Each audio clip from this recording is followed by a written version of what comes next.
Hello, good afternoon po mga ka-adventure.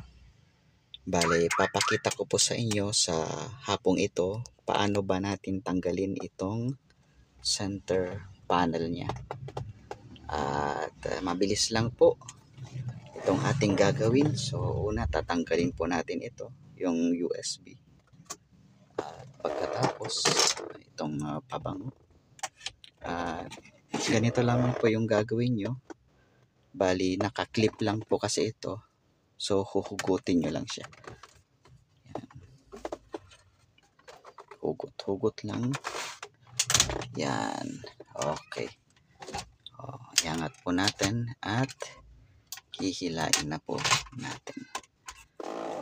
Okay. So, ganun lamang po. Tapos, i-disconnect na po natin yung connection po ng hazard.